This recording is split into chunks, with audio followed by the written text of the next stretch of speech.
The man dramatically tore off a corner of a playing card, then handed the card to a beautiful woman. Next, he placed the card back into the deck. In the very next second, all the cards flew and landed on the woman's thigh. To everyone's shock, the corner-torn 3 of spades actually pierced through her stockings and stuck to her skin. The crowd gasped in amazement, calling it an impressive magic trick. But a little boy nearby just scoffed. It turned out the soul inside the boy's body was actually that of the world's greatest magician. Just the day before, he had been performing an extremely dangerous underwater escape trick. To break a new record, he had even added several thick chains to bind himself. But just as he was about to unlock the final shackle, he noticed something off in the water's taste. His head began to spin. He immediately realized someone had drugged the water. The exit was completely locked. He desperately pounded on the glass to call for help, but the host thought he was just adding dramatic effect. No one knew the man was actually crying for help. By the time the audience sensed something was wrong, the magician inside the tank had already stopped breathing. The legendary magician died on stage, only to find his soul reincarnated into a young boy. This little boy was born into a family of magicians, but had always been looked down upon due to his lack of talent. Now, after his parents' passing, his uncles had set their eyes on taking over the family's magic museum. His older sister, who didn't have much talent either, was deeply worried. The uncle had issued an ultimatum. If the girl couldn't prove her magical skills by tomorrow, he would seize full ownership of the museum. The little boy didn't care. Since he had borrowed this body, he would help his sister protect their family legacy. However, he insisted that the contest was unfair. If the uncle lost, he should also hand over his part of the museum.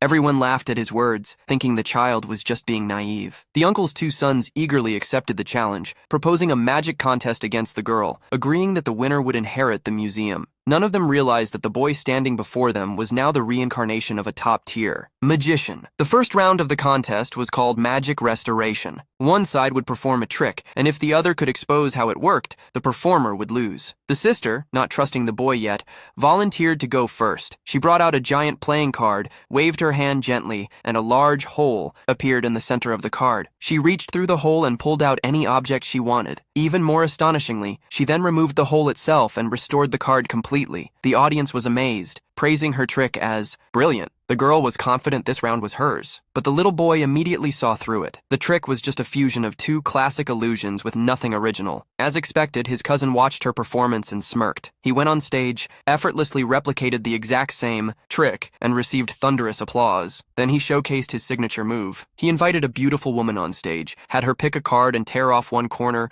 then placed the card back into the deck. With a gentle flick, the card appeared inside her stockings, stuck directly to her skin. The girl had never seen anything like it and couldn't figure out the trick. She admitted defeat for round 1. Round 2 began.